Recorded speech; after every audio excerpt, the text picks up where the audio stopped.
My girlfriend said, "If you loved me, you'd pay my $47,000 medical debt without questions," I replied. "Show me the bills," then hired a private investigator instead. And what he uncovered made her beg for forgiveness on her knees. I didn't say a word because her fiancé was already waiting outside. Guys, I am literally shaking as I type this. My whole relationship was a lie, and I just found out in the most devastating way possible. I am 31 years old, and I thought I knew Madison after 2.5 years together. She is 28, and we have been living in my house for the past year, talking about marriage, the whole 9 yards. She is sweet, caring, always posts about us on social media with captions like "my forever person" and "building our dream life together." Last Tuesday night, I am making dinner when she comes into the kitchen crying. Like, ugly crying. Mascara everywhere, hyperventilating, the works. "Babe, what is wrong?" I drop everything and hold her. "I need to tell you something." She chokes out. "Remember when I had that emergency surgery 6 months ago for my appendix?" Of course I remember. She was in emergency surgery for 3 hours while I sat in the waiting room terrified she might die. I brought her flowers every day during recovery, took 2 weeks off work to take care of her. The bills came back. She continues sobbing. Insurance denied most of it. I owe $47,000 and they are threatening to sue me. My credit is ruined. I cannot sleep. I cannot eat. Tyler, I am so scared. My heart breaks for her. I make decent money in software development, about $110,000 a year, but $47,000 is still a massive hit. Why didn't you tell me sooner? We could have fought the insurance company together. I was embarrassed. I didn't want you to think I was using you for money. More tears. But Tyler, if you really love me, if you want to marry me someday, we need to handle this together. A real partner would help without making me feel guilty about it. Something about that phrasing felt off, but seeing her so upset, I pushed the feeling down. "Okay, let's look at the bills together. Figure out payment plans, maybe get a medical advocate." "No," she practically shouted. "I mean, I already threw them away. I was so upset. Cannot you just trust me? Write a check to the hospital, and we can move on with our lives." Red flags are going off like crazy now. "Madison, I am not writing a $47,000 check without seeing documentation. That is not about trust. That is about being responsible." Her whole demeanor changed. The tears stopped like someone flipped a switch. "This is exactly what Brittany said would happen. You claim you love me, but when I actually need you, you get all controlling and paranoid, Brittany."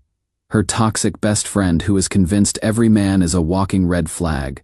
I am not being controlling. I am asking to see medical bills before paying them. That is normal. Connor would have just helped me. No questions asked Connor, her ex-boyfriend she supposedly hates but brings up every time we fight. I am not Connor, and if you want my help, I need to see the bills. She stormed out, slamming our bedroom door so hard a picture fell off the wall. I sat there thinking about when exactly this surgery happened. I remember the day clearly because I was so worried, but something felt wrong about the timeline. So I did something I have never done before. I hired a private investigator. I called my buddy Jake, who went through a messy divorce. He recommended this guy Steve, who specializes in financial investigations. Cost me $2,000 up front, but I had to know. I gave Steve everything. Madison's full name, the hospital she claimed to have surgery at, her insurance information I had seen on our shared health app. 3 days later, Steve called. "Tyler, you need to sit down for this one. Man, holy shit, this blew up. Reading all your comments, and yeah, I see the red flags I missed. Update coming tomorrow when I confront her with what Steve found. It is so much worse than just fake medical bills." Update 1, posted 1 day later. Oh my god, you guys. Oh my god. Steve just sent me his full report and I had to leave work early because I thought I was going to throw up. There was no surgery, no appendectomy, no hospital stay, nothing. The day Madison claimed she was in emergency surgery, security footage from the hospital shows she never even entered the building. I sat in that waiting room for 3 hours while she was somewhere else. But wait, it gets so much worse. Steve dug deeper into her finances, that $47,000 medical debt. It is real debt, but not medical. It is a $31,000 engagement ring from Tiffany & Company and a $16,000 couple's trip to Bali. Both purchased 7 months ago, both on credit cards in her name, but here is the kicker that made me actually vomit. The Bali trip wasn't with me. I have never been to Bali. I was working overtime that week. She claimed she was visiting her sick aunt in Portland. Steve found the Instagram posts. Madison and Connor, her ex who she supposedly hates, on a beach in Bali. Pictures of them at fancy dinners. Pictures of her wearing a massive diamond ring. Caption on one post, "He finally proposed, engaged and blessed. Bali baby." They are engaged. The girl I have been living with, planning a future with, sharing my bed with, is engaged to another man. I am staring at these photos and I cannot breathe. There is Madison. My Madison, kissing Connor on a beach while I am working 60-hour weeks thinking about proposing to her myself. But Steve wasn't done. Oh no, it gets worse. Remember those girls' nights with Brittany? Credit card records show Madison was staying at the Four Seasons downtown, the same hotel where Connor lives in a corporate apartment. Those weekend visits to her parents. Connor's Venmo shows payments to Madison for rent money baby with heart emojis every month. She has been living with both of us.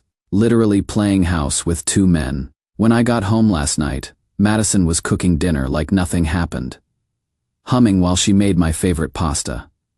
"How was work, babe?" she asked, kissing my cheek. I almost lost it right there. Instead, I said, "Fine." "Hey, how is your medical debt situation? Any updates?" "Oh, still the same. The hospital is being really aggressive about payment. I am so stressed." She even managed to tear up on command. The acting was Oscar-worthy. "Maybe I should call the hospital directly. Help advocate for you." Her face went white. "No. I mean, I would rather handle it myself. It is embarrassing." I nodded, played along. "Okay, baby, whatever you need." Then I went to our bedroom and printed out every single thing Steve found. Photos, receipts, credit reports, hotel stays, Venmo payments, airline tickets to Bali, the Tiffany receipt for the ring, all of it. Tonight, Brittany is coming over for girls' night. Except this time, I am going to be here when she arrives. Time for the confrontation of a lifetime. Stop asking me to update right now. I need to process this and plan carefully. Brittany should be here in about 2 hours. I will update tomorrow with how it goes down. But holy shit, some of you called this exactly right. Update 2. Posted 2 days later. Jesus Christ. Reddit. Last night was absolutely insane, so Brittany showed up around 7 p.m. for their girls' night. I was in my home office with the door cracked, listening. "He is being so weird lately," Madison was telling her, asking questions about the medical bills, wanting to see paperwork. "I think he is getting suspicious. Maybe you should just tell him the truth," Brittany said. "Wait, what?" "Brittany knows." "Are you insane?" Madison hissed. "I am not giving up this setup. Tyler pays for everything here, and Connor's got the emotional connection plus the ring. Why would I ruin the perfect situation?" "Because it is messed up, Maddie. You are literally engaged to Connor while living with Tyler. What happens when one of them finds out? They will not. Connor thinks I am saving money by having a roommate. Tyler thinks Connor is ancient history. I just need Tyler to pay off the ring and vacation debt, then I can phase him out gradually." My blood was boiling. "But what if Tyler proposes?" Brittany asked. Madison laughed. Actually laughed. "God, I hope not. Can you imagine? I would have to pretend to be excited, then figure out how to turn him down without losing my free housing." That is when I walked out of the office. "Hey ladies," I said casually. "Don't mind me, just grabbing some water." Madison's face went pure white. "Tyler, I thought you were working late, change of plans." I smiled. "Actually, perfect timing. I have got something to show you both." I walked back to my office and grabbed the folder with all of Steve's findings. "Madison, remember how you said if I loved you, I would help with your medical debt, no questions asked?" She nodded nervously. "Well, I love you so much that I wanted to make sure I was helping in the best way possible. So I hired someone to review your case." I dropped the folder on the coffee table, photos of her and Connor in Bali scattered everywhere. The silence was deafening. Brittany whispered, "Oh no." Madison stared at the photos like they were going to disappear. "Tyler, I can explain." "Explain what?" "That you are engaged to Connor. That you have been living with both of us. That you lied about surgery to get me to pay for your fiancé's ring. It is not what it looks like. I pulled out the Tiffany receipt. A $31,000 engagement ring isn't what it looks like. Brittany stood up. I should go. No, Brittany, sit down. You are part of this too. I looked at her. How long have you known? She wouldn't meet my eyes, Tyler. I told her this was wrong. How long? Since the beginning, Madison answered for her. Brittany introduced us to Connor at that bar. She knew I was with you when I started seeing him too. The betrayal hit me in waves. Not just Madison, but Brittany, who I had welcomed into my home, who I had bought Christmas gifts for, who I had trusted as Madison's friend. So those girls' nights were cover for me to stay with Connor. Madison finished quietly. And the medical emergency. I was with Connor, getting the ring sized. For 3 hours while I sat terrified in a hospital waiting room, she was trying on her engagement ring with another man. Madison, get out, both of you. Get out of my house right now. Tyler, please get out. Madison started crying. Real tears this time. Where am I supposed to go? To your fiancé. You know, Connor? The one you are actually engaged to? He doesn't know about you. If he finds out I have been living with another guy, he will leave me. The audacity. The absolute audacity. That sounds like a you problem. It took them 2 hours to pack Madison's stuff. She kept trying to explain, justify, negotiate. Connor doesn't make enough money for us to live comfortably, she said. I needed financial stability while building our relationship, so you used me. It wasn't using. I do love you, Tyler. Just differently. You love my house and my paycheck. That is not fair. Fair. As they were loading Brittany's car, Madison turned back to me. Connor's going to find out about this, you know. He is going to be devastated that I was living with another man. Good, I said. He deserves to know who he is marrying. Her face went cold. If you tell him anything, I will destroy you. I will tell everyone you were abusive, controlling, that you monitored my every move. Madison, I have documentation of everything. Bank records, hotel receipts, photos of your secret engagement. Try me. She finally understood she had no power here. They left. I poured myself the biggest whiskey of my life and called Steve. How much would it cost to send Connor everything we found? Steve laughed. For you, free of charge. This is the most entertaining case I have had all year. Yes, I am absolutely sending Connor everything. That poor guy deserves to know. Update coming soon with his reaction. Update 3, final update. Posted 1 week later. Holy shit. Reddit. This has been the wildest week of my life. So Steve sent Connor a complete package of evidence on Thursday morning. Photos, receipts, hotel records, everything. Professional delivery, signature required. By Thursday afternoon, my phone was blowing up. First call was from Madison. Absolutely hysterical. Tyler, what did you do? Connor is freaking out. He is calling off the engagement. Good for him. You ruined everything. We were going to get married. I loved him. You had a funny way of showing it by living with me for a year. I was trying to save money for our future. The delusion was incredible. Second call was from Connor himself. Dude, I owe you a beer. Holy shit. Turns out, Connor is actually a decent guy who had no idea Madison was living with another man.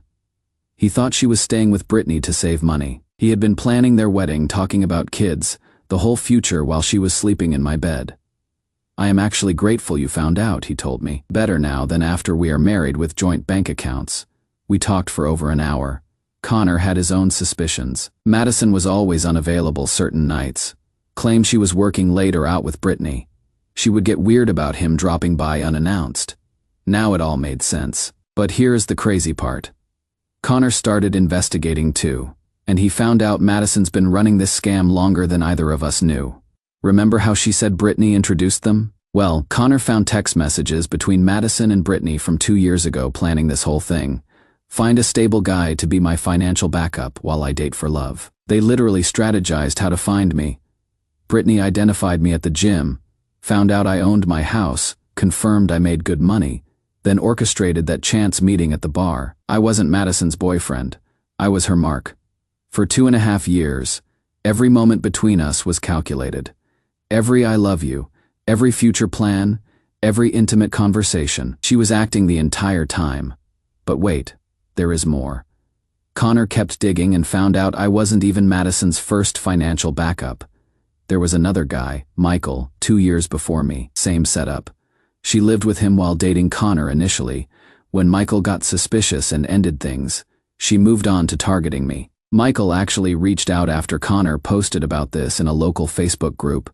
Turns out Madison tried the same medical emergency scam with him. Fake surgery, fake bills, emotional manipulation. When he asked for paperwork, she dumped him and moved on. It is a pattern. A literal con game. Friday morning. I get a knock on my door. It is Madison's parents. Tyler, we are so sorry, her mom said, crying. We had no idea she was doing this to you. Apparently, Connor had called them Thursday night to ask why their daughter was such a sociopath.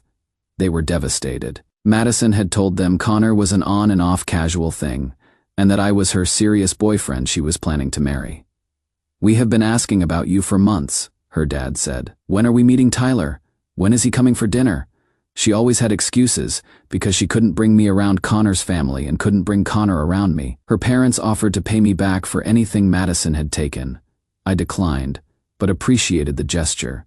They are cutting her off completely and forcing her into therapy. This isn't the daughter we raised, her mom said. Saturday, I decided to drive by Connor's apartment complex. Just curiosity. And there is Madison, sitting on the curb with suitcases, crying on the phone. I almost felt bad for her, almost. Connor had kicked her out, the engagement was off. Brittany wasn't answering her calls because Connor had sent her screenshots of the text messages planning to scam me, and Brittany realized she could be considered an accomplice. Sunday, Madison sent me one final text from a new number. I hope you are happy. You destroyed my entire life over money. Connor will not even let me explain. I have nowhere to go. My parents hate me, all because you couldn't just trust me and help like a normal boyfriend would. I replied, Madison, you destroyed your own life when you decided to live a double life with 2 men. I was never your boyfriend. I was your ATM. Then I blocked the number. It has been 3 months now. Madison moved back to her hometown, living with an Aunt Connor, and I actually became friends. We meet up for drinks sometimes and laugh about how we both dodged the same bullet. Brittany got fired from her job when this all came out, apparently using personal information from her HR position to help Madison target financially stable men was grounds for immediate termination. Who knew? I started dating again. Met someone amazing who thinks the whole story is insane but appreciates how I handled it. She jokes that our first date will not involve any paperwork review, and Madison. Last I heard, she is working at a restaurant and posting bitter quotes on Instagram about fake friends and men who cannot appreciate real love. The ring. Connor returned it to Tiffany, got most of his money back since it was barely worn. The medical debt that started this whole thing. Madison's still stuck with it. Turns out when you charge $47,000 for fake emergencies, the credit card companies still expect payment. Lesson learned. If someone demands you prove your love with money, run. Real love doesn't come with a payment plan. Oh, and I kept Steve's business card. Best $2,000 I ever spent. For everyone asking.